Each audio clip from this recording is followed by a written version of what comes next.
പാകിസ്ഥാനിലെ ബലൂചിസ്ഥാനിൽ സ്ഫോടനം 10 പാകിസ്ഥാൻ സൈനികർ കൊല്ലപ്പെട്ടു. ആക്രമണത്തിന്റെ ഉത്തരവാദിത്തം ബലൂച്ച് ലിബറേഷൻ ആർമി ഏറ്റെടുത്തു. സുരക്ഷാ ഉദ്യോഗസ്ഥരുമായി പോവുകയായിരുന്ന വാഹനത്തിന് സമീപം ബോംബ് പൊട്ടിത്തെറിക്കുകയായിരുന്നു. ബലൂചിസ്ഥാന്റെ തലസ്ഥാനമായ കൊച്ചയിലാണ് സ്ഫോടനമുണ്ടായത്. വിനീത വിജി നൽകും വിശദാംശങ്ങൾ ഡൽഹിയിൽ നിന്ന്. വിനീത, ഇതിപ്പോൾ തുടർച്ചയായി ഈ ബലൂചിസ്ഥാൻ പ്രശ്നം പാകിസ്ഥാന്റെ തലവേദനയാകുകയാണ്. ഒരു വശത്ത് ഇന്ത്യയുമായുള്ള സംഘർഷങ്ങൾ, അതിർത്തിയിലടക്കം വലിയ സൈനിക വിന്യാസത്തിന് നീങ്ങുമ്പോഴാണ് മറുവശത്ത് ബലൂജ് ആർമിയുടെ തുടർച്ചയായ ആക്രമണങ്ങൾ ഉണ്ടാകുന്നത്.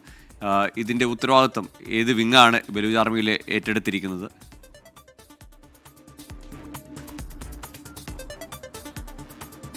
ഗൂഗിൾ സൂചിപ്പിച്ചതുപോലെ ഈ സൈനിക വാഹനത്തിന് നേരെയാണ് ആക്രമണം ഉണ്ടാവുന്നത്.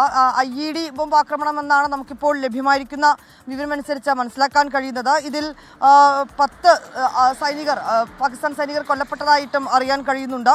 അവരുടെ വിശദാംശങ്ങളടക്കം പറയുന്നുണ്ട്. സുബോദാർ ഷഹിദ സമീൻ, സുബോദാർ അബ്ബാസ്, സിപ്പോയ് ഖലീൽ, സാഹിദ്, ഗുറം സലീം എന്നിവരാണ് കൊല്ലപ്പെട്ടവരുടെ പേരുകൾ എന്ന രീതിയിലാണ് നമുക്കിപ്പോൾ ലഭ്യമാവുന്നത്. 10 പേരാണ് കൊല്ലപ്പെട്ടത്. ബലൂചിസ്ഥാൻ ലിബറേഷൻ ആർമി ഇതിന്റെ ഉത്തരവാദിത്തം ഏറ്റെടുത്തിരിക്കുകയാണ്. ഈ സൈനികർ വരുന്ന വാഹനത്തിന് നേരെ സ്ഫോടനം ഉണ്ടാവുകയാണ്. ഇത് സംബന്ധിച്ചുകൊണ്ടുള്ള മറ്റ് അന്വേഷണമൊക്കെ തന്നെ ഒരു ഭാഗത്ത് നടക്കുന്നുമുണ്ട്. ഇന്നലെ രാത്രിയോടുകൂടിയാണ് ഈ അപകടമുണ്ടായത്, ഈ സ്ഫോടനം ഉണ്ടായതെന്നാണ് ഇപ്പോൾ പുറത്തുവരുന്ന വിശദാംശങ്ങൾ. ഗൂഗിൾ. ശരി വിനീത്, ഏതായാലും ബലൂചിസ്ഥാൻ ആർമി കഴിഞ്ഞ മാർച്ചിൽ നടത്തിയ ആക്രമണങ്ങളിൽ നിരവധി സൈനികർ പാകിസ്ഥാനിൽ കൊല്ലപ്പെട്ടതാണ്. പാക് സൈനികരുടെ വാഹന വ്യൂഹത്തിന് നേരെ തന്നെ നേരത്തെ നടന്ന ആക്രമണങ്ങളിൽ 20 സൈനികർ, ഒപ്പം ട്രെയിൻ ബന്ദിയാക്കുന്ന ആ ഘട്ടത്തിലും 10 സൈനികരെ ഈ ബലൂചിസ്ഥാൻ ലിബറേഷൻ ആർമി കൊന്നൊടുക്കിയതാണ്. ഏതായാലും ഇപ്പോൾ വീണ്ടും ആക്രമണം, അതിലും 10 പാകിസ്ഥാൻ സൈനികരാണ് കൊല്ലപ്പെട്ടിരിക്കുന്നത്.